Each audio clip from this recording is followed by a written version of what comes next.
ಓಂ ಹರಿ ಓಂ ಶ್ರೀ ಗುರುಭ್ಯೋ ನಮಃ ಹರಿ ಓಂ ಶ್ರೀ ವಿಷ್ಣು ಸಹಸ್ರನಾಮ ಅರ್ಥಸಹಿತ ಶ್ರೀ ಬನ್ನಂಜಯ್ ಗೋವಿಂದಾಚಾರ್ಯ ಪ್ರವಚನ ಆಧಾರಿತ ಶ್ಲೋಕ 7. ಅಗ್ರಾಹ್ಯ ಶಾಶ್ವತ ಕೃಷ್ಣೋ ಲೋಹಿತಾಕ್ಷ ಪ್ರತರ್ದನಃ ಪ್ರಭೂತಸ್ಥಿತಕುದ್ಭಾವಂ ಪವಿತ್ರಂ ಮಂಗಳಂ ಪರಂ. ಅಗ್ರಾಹ್ಯ ಭಗವಂತ ಅನಂತ ವಿಶ್ವದಲ್ಲಿ ಅನಂತ ರೂಪದಲ್ಲಿ ತುಂಬಿದ್ದರೂ ಕೂಡ ಆತ ನಿರ್ವಿಕಾರ. ಇದನ್ನು ಹೇಗೆ ಊಹಿಸುವುದು ಎನ್ನುತ್ತೀರಾ? ಇಲ್ಲ, ಮನುಷ್ಯನ ಮನಸ್ಸಿನಿಂದ ಅವನನ್ನು ಸಂಪೂರ್ಣ ಗ್ರಹಿಸಲು ಅಸಾಧ್ಯ. ಏಕೆಂದರೆ ಆತ ಅಗ್ರಾಹ್ಯ, ಗ್ರಹಿಸಲು ಅಸಾಧ್ಯವಾದವನು. ಇಷ್ಟೇ ಅಲ್ಲ, ಅವನು ಅಗ್ರಾಹ್ಯ ಅಂದರೆ ಎಲ್ಲಕ್ಕಿಂತ ಮೊದಲು ಇದ್ದವನು ಮತ್ತು ಎಲ್ಲಕ್ಕಿಂತ ಶ್ರೇಷ್ಠನಾದವನು. ಶಾಶ್ವತ ಭಗವಂತ ಎಂದೂ ಯಾವುದೇ ಬದಲಾವಣೆಗೆ ಒಳಪಡದೆ ಎಂದೆಂದೂ ಶಾಶ್ವತವಾಗಿರುವವನು. ಆದ್ದರಿಂದ ಅವನು ಶಾಶ್ವತ. ಕೃಷ್ಣ ಮೇಲ್ನೋಟಕ್ಕೆ ಕೃಷ್ಣ ಎನ್ನುವುದು ವಸುದೇವ ದೇವಕಿಯರಲ್ಲಿ ಅವತರಿಸಿದ ಭಗವಂತನ ಹೆಸರು. ಆದರೆ ಕೃಷ್ಣ ಎನ್ನುವುದು ಭಗವಂತನ ಮೂಲ ರೂಪದ ಹೆಸರೂ ಹೌದು. ಗರ್ಗಾಚಾರ್ಯರು ಮಗುವಿನ ಹೆಸರಿಡುವಾಗ ತಾಯಿ ಯಶೋದೆಯಲ್ಲಿ ಹೀಗೆ ಹೇಳುತ್ತಾರೆ: ಈ ಮಗುವಿಗೆ ನಾನು ಹೆಸರಿಡುತ್ತಿಲ್ಲ. ಈ ಜಗತ್ತಿನಲ್ಲಿ ಇರುವ ಎಲ್ಲ ಹೆಸರು ಇವನದೇ. ಇವನಿಗೆ ಇರುವ ಹೆಸರನ್ನೇ ನಿಮಗೆ ನೆನಪಿಸುತ್ತಿದ್ದೇನೆ. ಈತ ಶ್ಯಾಮ, ಸುಂದರ, ವಾಸುದೇವ, ಶ್ರೀಕೃಷ್ಣ ಎಂದು ಹೇಳಿ ನಾಮಕರಣ ಮಾಡುತ್ತಾರೆ. ಚತುರ್ವಂಶ ಮೂರ್ತಿಗಳಲ್ಲಿ 24ನೇ ರೂಪ ಕೃಷ್ಣ.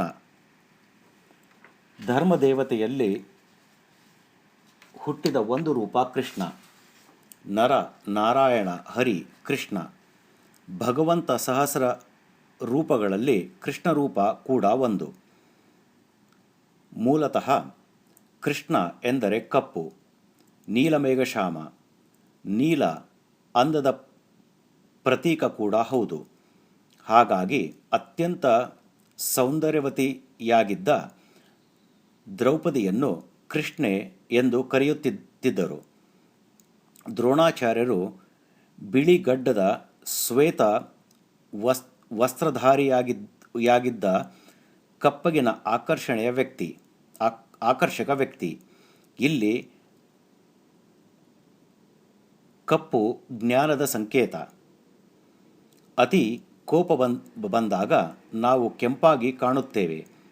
ಅದೇ ರೀತಿ ಸಂಪೂರ್ಣ ಜ್ಞಾನಿ ನೀಲವಾಗಿ ಕಾಣುತ್ತಾನೆ.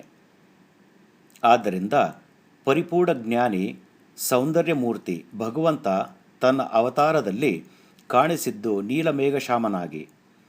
ಇದೇ ರೀತಿಯಲ್ಲಿ ಇನ್ನೂ ಹಲವು ರೂಪದಲ್ಲಿ ಕೃಷ್ಣ ಎನ್ನುವ ನಾಮದ ಅರ್ಥವನ್ನು ಹುಡುಕಬಹುದು. ಕೃಷ್ಣ ಹುಟ್ಟುವ ಮೊದಲು ದೇವಕಿಯ ಗರ್ಭದಲ್ಲಿ ಸಂಕರ್ಷಣ ಬಲರಾಮ ಇದ್ದ. ಸಂಕರ್ಷಣನನ್ನು ಸಂಕರ್ಷಿಸಿ ಅನಂತರ ದೇವಕಿಯ ಅಷ್ಟಮ ಗರ್ಭದಲ್ಲಿ ಹುಟ್ಟಿದ ಕಾರಣಕ್ಕೆ ಆತನನ್ನು ಕೃಷ್ಣ ಎನ್ನುತ್ತಾರೆ. ಆತ ಹುಟ್ಟಿದ ಮೇಲೆ ಮಾಡಿದ ಪ್ರತಿಯೊಂದು ಕೆಲಸವೂ ಕೃಷ್ಣನವೇ. ಪೂತನಿ, ಶಟಕಾಸುರ, ಕೇಶಿ, ಕಂಸ ಇತ್ಯಾದಿ ಹೀಗೆ ದುಷ್ಟಶಕ್ತಿಗಳನ್ನೆಲ್ಲವನ್ನು ಕರ್ಷಣೆ ಮಾಡಿದ್ದವ ಕೃಷ್ಣ. ಹಾಗೆ ಜ್ಞಾನಮೂರ್ತಿಯಾದ ಆತ ಹಕ್ಕಿಗಳು, ಹಸುಗಳು, ಗೋಪಾಲಕರು, ಗೋಪಿಕೆಯರು ಹಾಗೂ ಯಮುನಾ ನದಿಯನ್ನು ಕೂಡ ತನ್ನ ಸೌಂದರ್ಯದಿಂದ ಆಕರ್ಷಿಸಿ ಉತ್ಕರ್ಷಣೆ ಮಾಡಿದವ. ಆದ್ದರಿಂದ ಆತ ಕೃಷ್ಣ. ಅರ್ಜುನನ ರಥದಲ್ಲಿ ನಿಂತು 18 ಅಕ್ಷೋಹಿಣಿ ಸೈನ್ಯವನ್ನು ಕರ್ಷಣೆ ಮಾಡಿದ ಭಗವಂತ ಕೃಷ್ಣ. ಹೀಗೆ ಅಸುರನನ್ನು ನಿಗ್ರಹಿಸಿ ಭೂಭಾರವನ್ನು ಕರ್ಷಣೆ ಮಾಡಿ ಸಜ್ಜನರ ಹಾಗೂ ಧರ್ಮದ ಉದ್ಧಾರಕ್ಕಾಗಿ ಅವತರಿಸಿದ ಭಗವಂತ ಕೃಷ್ಣ. ಇನ್ನು ಕೃಷ್ಣ ಪದವನ್ನು ಒಡೆದು ನೋಡಿದರೆ ಕೃಷಿ ಪ್ಲಸ್ ಣ ಈಕ್ವಲ್ ಟು ಕೃಷ್ಣ.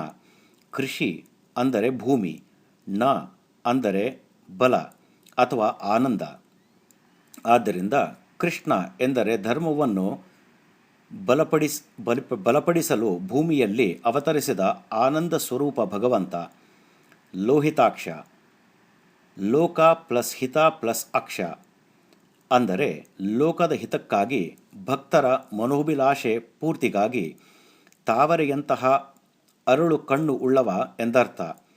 ಈ ನಾಮದ ಅರ್ಥವನ್ನು ತಿಳಿಯಬೇಕಾದರೆ ನಾವು ಭಗವಂತ ಕೋಪೋದ್ರಿಕ್ತನಾದ ಕೆಲವು ಘಟನೆಗಳನ್ನು ನೋಡಬೇಕಾಗುತ್ತದೆ. ಮಹಾಭಾರತದ ಯುದ್ಧದಲ್ಲಿ ಅರ್ಜುನ ಮತ್ತು ಭೀಷ್ಮ ಪಿತಾಮಹರು ನಡುವೆ ಯುದ್ಧ ಪ್ರಾರಂಭವಾದಾಗ ನಡೆದ ಒಂದು ಘಟನೆಯನ್ನು ನೋಡೋಣ.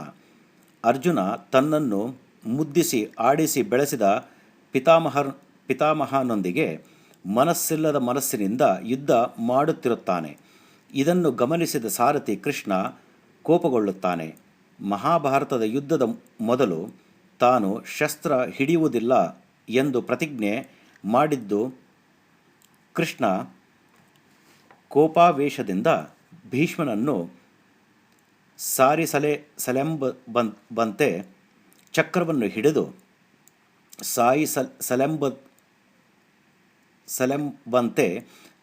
ಚಕ್ರವನ್ನು ಹಿಡಿದು ಮುಂದೊತ್ತಿ ಬರುತ್ತಾನೆ.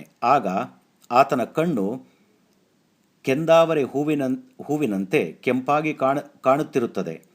ಇದನ್ನು ನೋಡಿದ ಭೀಷ್ಮಾಚಾರ್ಯರು ತನ್ನ ಎರಡೂ ಕೈಯನ್ನು ಜೋಡಿಸಿ ಹೀಗೆ ಹೇಳುತ್ತಾರೆ: ಓ ಭಗವಂತ, ನಿನ್ನ ಕೈಯಲ್ಲಿ ಚಕ್ರ ಹಿಡಿಸುತ್ತೇನೆ ಹಾಗೂ ಯುದ್ಧ ಮಾಡುತ್ತೇನೆ ಎಂದು ನಾನು ಪ್ರತಿಜ್ಞೆ ಮಾಡಿದ್ದೆ. ಚಕ್ರ ಹಿಡಿಯುವುದಿಲ್ಲ ಎಂದಿದ್ದೆ ನೀನು. ಆದರೆ ಈಗ ನನ್ನ ಪ್ರತಿಜ್ಞೆಯನ್ನು ಈಡೇರಿಸಲು ನೀನು ಚಕ್ರ ಹಿಡಿದಿರುವೆ. ನಿನ್ನನ್ನೇ ಮರೆತಿರುವೆ, ಆದರೆ ನಿನ್ನ ಭಕ್ತನನ್ನು ಮರೆತಿಲ್ಲ. ನೀನಲ್ಲದೆ ನಮಗೆ ಗತಿ ಇನ್ಯಾರು ಎನ್ನುತ್ತಾರೆ.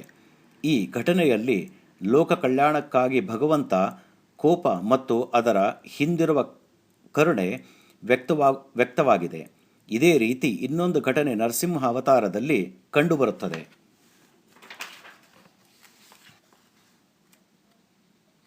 ಹಿರಣ್ಯಕಶಿಪುವನ್ನು ಕೊಂದು ಆತನ ಕರುಳನ್ನು ಬಗೆದು ಕೊರಳಿಗೆ ಹಾಕಿಕೊಂಡರೂ ಶಾಂತನಾದ ಭಗವಂತನ ಕೋಪೋದ್ರಿಕ್ತ ರೂಪವನ್ನು ಕಂಡು ದೇವತೆಗಳೆಲ್ಲರೂ ಭಯಗೊಂಡಾಗ 5 ವರ್ಷ ಪುಟ್ಟ ಬಾಲಕ ಪ್ರಹ್ಲಾದನ ಪ್ರಾರ್ಥನೆಗೆ ಮಣಿದು ಶಾಂತಮೂರ್ತಿಯಾಗುತ್ತಾನೆ.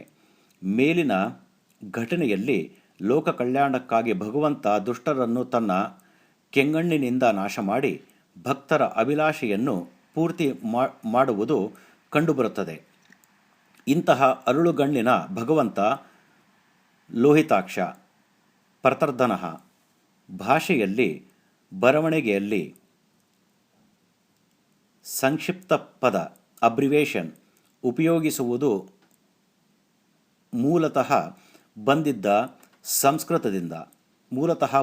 ಸಂಸ್ಕೃತದಿಂದ.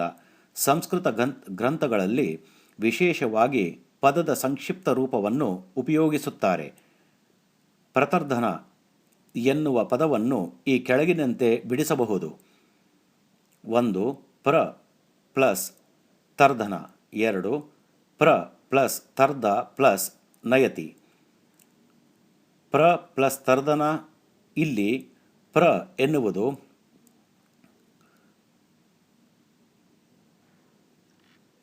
ಪ್ರಕುಷ್ಟರು ಎನ್ನುವ ಪೂರ್ಣ ಪದದ ಸಂಕ್ಷಿಪ್ತ ರೂಪ. ಪ್ರತರ್ಧನ ಅಂದರೆ ಪ್ರಕೃಷ್ಟರಿಗೆ ಹಿಂಸೆ ಕೊಡುವ ದುಷ್ಟಶಕ್ತಿಯನ್ನು ನಿರ್ಮೂಲ ಮಾಡುವವನು ಎಂದರ್ಥ.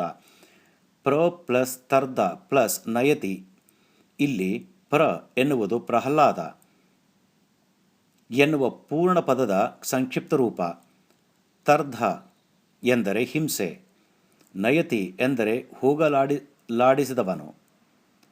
ಆದ್ದರಿಂದ ಪ್ರತರ್ಧನ ಎಂದರೆ ಪ್ರಹ್ಲಾದನಿಗೆ ಹಿಂಸೆ ಕೊಟ್ಟಂತಹ ಹಿರಣ್ಯಕಶಿಪುವನ್ನು ಮರ್ದಿಸಿ ಆತನ ಕಷ್ಟವನ್ನು ಪರಿಹರಿಸಿ ಲೋಕವನ್ನು ಹಿಂಸೆಯಿಂದ ಪಾರು ಮಾಡಿದವ ಎಂದರ್ಥ. ಪ್ರಭೂತ. ಭೂಮ ಎಂದರೆ ಪರಿಪೂರ್ಣತೆ. ಪ್ರಭೂತಿ ಎಂದರೆ ಭೂತಿಗಳನ್ನು ಪ್ರಕೃಷ್ಟವಾದ ಸ್ಥಿತಿ. ಪ್ರಭೂತ ಎಂದರೆ ಪರಿಪೂರ್ಣವಾದ ಆನಂದ ಸ್ವರೂಪನಾದ ಗುಣಗಳಿಂದ ತುಂಬಿ ತುಳುಕುವ ಭಗವಂತ. ತ್ರಿಕಕುಕ್ ಭಾವಂ, ತ್ರಿ ಪ್ಲಸ್ ಕುಕುತ ಪ್ಲಸ್ ಧಾಮ. ತ್ರಿಕಕುತ್ಭಾಮ. ಇಲ್ಲಿ ತ್ರಿ ಅಂದರೆ 3, ಕಕುತ್ ಅಂದರೆ ಶಿಖೆ ಅಥವಾ ತುತ್ತ ತುದಿ, ಧಾಮ ಎಂದರೆ ನೆಲೆಸಿರುವವನು. ತ್ರಿಕಕುಭಾಮ ಎಂದರೆ 3 ಶಿಖೆಗಳಲ್ಲಿ ನೆಲೆಸಿರುವವನು. ಭೂಮಿ, ಅಂತರಿಕ್ಷ ಮತ್ತು ಸ್ವರ್ಗ ಇವು 3 ಲೋಕಗಳು. ಈ 3 ಲೋಕಗಳ ತುದಿಯಲ್ಲಿ 3 ಸ್ಥಾನಗಳಿವೆ. ಭೂಮಿಯಲ್ಲಿ ಶ್ವೇತದ್ವೀಪ, ಅಂತರಿಕ್ಷದಲ್ಲಿ ಅನಂತಾಸನ, ಸ್ವರ್ಗದಲ್ಲಿ ವೈಕುಂಠ. 3 ತೇಜೋಮಯ ಮೂರ್ತಿಗಳು ಬ್ರಹ್ಮ, ವಿಷ್ಣು, ಮಹೇಶ್ವರ. ಓಂಕಾರದ 3 ಅಕ್ಷರಗಳು ಅ, ಉ, ಮ. ಈ 3 ಅಕ್ಷರದಿಂದಾದ 3 ಪದಗಳು ಭೂ, ಭುವ, ಸ್ವಹ, ಭೂರ್ಭುವ ಸ್ವಹ. ಈ ಪದಗಳಿಂದಾದ 3 ಪಾದಗಳು ತತ್ಸವಿತೃವರೆಣ್ಯಂ ಭರ್ಗೋ ದೇವಸ್ಯ ಧೀಮಹಿ ಧಿಯೋ ಯೋ ನಃ ಪ್ರಚೋದಯಾತ್. 3 ಪಾದಗಳಿಂದಾದ 3 ವರ್ಗವಿರುವ ಪುರುಷ ಸೂಕ್ತ. ಸೂಕ್ತಗಳಲ್ಲಿ ಶ್ರೇಷ್ಠವಾದ ಪುರುಷ ಸೂಕ್ತದಲ್ಲಿ 3 ವರ್ಣಗಳಿವೆ. 1 ರಿಂದ 5 ಮೊದಲನೇ ವರ್ಗ, 6 ರಿಂದ 10 ಎರಡನೇ ವರ್ಗ, 11 ರಿಂದ 16 ಮೂರನೇ ವರ್ಗ. ಸೂಕ್ತಗಳಿಂದಾದ ಅತ್ಯಂತ ಶ್ರೇಷ್ಠವಾದ 3 ವೇದಗಳು ಋಗ್ವೇದ, ಯಜುರ್ವೇದ ಮತ್ತು ಸಾಮವೇದ. ಹೀಗೆ ಎಲ್ಲವೂ ಶಿಖೆಗಳು. ಆದ್ದರಿಂದ ತ್ರಿಕಕುತ್ಭಾಮ ಅಂದರೆ 3 ಲೋಕದಲ್ಲಿ ನೆಲೆಸಿರುವವನು. 3 ಲೋಕದಲ್ಲಿರುವ 3 ನಿತ್ಯ ಸ್ಥಾನದಲ್ಲಿ ನೆಲೆಸಿರುವವನು. ಅಲ್ಲಿ ನೆಲೆಸಿರುವ 3 ತೇಜೋಮಯ ಮೂರ್ತಿಗಳಲ್ಲಿ ನೆಲೆಸಿರುವವನು. 3 ಅಕ್ಷರಗಳಿಂದಾದ ಓಂಕಾರದಲ್ಲಿ ಪ್ರತಿಪಾದ್ಯನಾದವನು. 3 ವ್ಯಾಹೃತಿಗಳಿಂದ ವಾಚ್ಯನಾದವನು. ಗಾಯತ್ರಿಯ 3 ಪಾದಗಳಲ್ಲಿ ವಾಚ್ಯನಾದವನು. ಪುರುಷ ಸೂಕ್ತ 3 ವರ್ಗದಿಂದ ವಾಚ್ಯನಾದವನು. 3 ವೇದದಿಂದ ವಾಚ್ಯನಾದವನು ಇತ್ಯಾದಿ. ಒಟ್ಟಿನಲ್ಲಿ ತ್ರಿಕಕುತ್ಭಾವ ಎಂದರೆ 3 ಲೋಕದಲ್ಲಿ ತ್ರಿಮೂರ್ತಿ ರೂಪನಾಗಿ ಸಮಸ್ತ ಶಬ್ದ ಭಂಡಾರ ಮತ್ತು ಸಮಸ್ತ ಶಾಸ್ತ್ರದಿಂದ ವಾಚ್ಯನಾದ ಭಗವಂತ. ಪವಿತ್ರಂ. ಈ ದೇಹದಿಂದ ಭಗವಂತ ಹೊರಟು ಹೋದ ಮೇಲೆ ಈ ದೇಹ ಅಪವಿತ್ರವಾಗುತ್ತದೆ. ಆದ್ದರಿಂದ ಎಲ್ಲವನ್ನೂ ಪವಿತ್ರಗೊಳಿಸುವ ಶಕ್ತಿಯುಳ್ಳವ ಪವಿತ್ರ. ಅಂದರೆ ಈ ಭೌತಿಕ ಶರೀರ ಸಂಪೂರ್ಣ ಪವಿತ್ರವಲ್ಲ. ದೇಹ ಕೆಸರಿನಲ್ಲಿ ಅರಳಿದ ತಾವರೆಯಂತೆ. ಈ ದೇಹದಲ್ಲಿರುವ ಕೆಸರು ಅನೇಕ. ನಿಜವಾದ ಪಾವಿತ್ರ್ಯತೆ ಸಿಗುವುದು ಈ ದೇಹದಿಂದ ಹೊರಟು ಹೋದ ಮೇಲೆ, ಶಾಶ್ವತವಾದ ಪವಿತ್ರ ಮೋಕ್ಷದಲ್ಲಿ. ಇಂತಹ ಪವಿತ್ರವಾದ ಮೋಕ್ಷವನ್ನು ಕರುಣಿಸುವ ಭಗವಂತ ಪವಿತ್ರಂ. ಮಂಗಳಂ ಪರಂ. ಮಂಗಳಂ ಅಂದರೆ ಕಲ್ಯಾಣ. ಕಲ್ಯಾಣ ಎಂದರೆ ನಮ್ಮನ್ನು ಎತ್ತರಕ್ಕೆ ಕೊಂಡೊಯ್ಯುವುದು ಎಂದರ್ಥ. ಸಾಮಾನ್ಯವಾಗಿ ಮದುವೆಗೆ ಕಲ್ಯಾಣ ಎನ್ನುತ್ತಾರೆ. ಮದುವೆಯ ನಂತರ ಧರಿಸಿದ ತಾಳಿಯನ್ನು ಮಂಗಳಸೂತ್ರ ಎನ್ನುತ್ತಾರೆ. ಆದರೆ ಎಲ್ಲ ಮದುವೆಯ ಮಂಗಳವಲ್ಲ. ಯಾವ ವಿವಾಹದಿಂದ ಗಂಡು ಮತ್ತು ಹೆಣ್ಣು ಎತ್ತರಕ್ಕೆ ಏರುತ್ತಾರೋ ಅಂತಹ ಮದುವೆ ಮಾತ್ರ ಕಲ್ಯಾಣ. ನಮ್ಮನ್ನು ಅರ್ಥಪಾತಕ್ಕೆ ಒಯ್ಯುವ ಮದುವೆ ಅಮಂಗಳ. ಜನಸಾಮಾನ್ಯರು ಸಾಮಾನ್ಯವಾಗಿ ಸಾವನ್ನು ಅಮಂಗಳ ಎಂದು ತಿಳಿಯುತ್ತಾರೆ. ಆದರೆ ಮೋಕ್ಷ ಪ್ರಧಾನವಾದ ಸಾವು ಮಂಗಳ.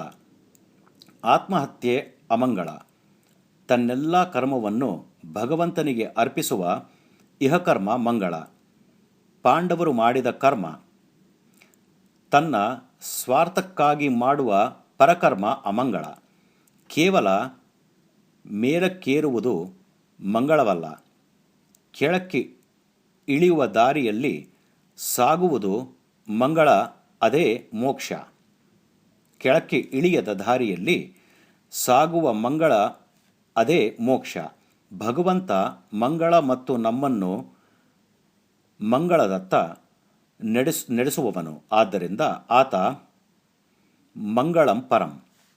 ಓಂ ತತ್ಸತ್. ಓಂ ಶ್ರೀ ಕೃಷ್ಣಾರ್ಪಣಮಸ್ತು. ಮಂತ್ರಹೀನ, ಕ್ರಿಯಾಹೀನ, ಭಕ್ತಿಹೀನ ಕ್ಷಮಾಪತೆ.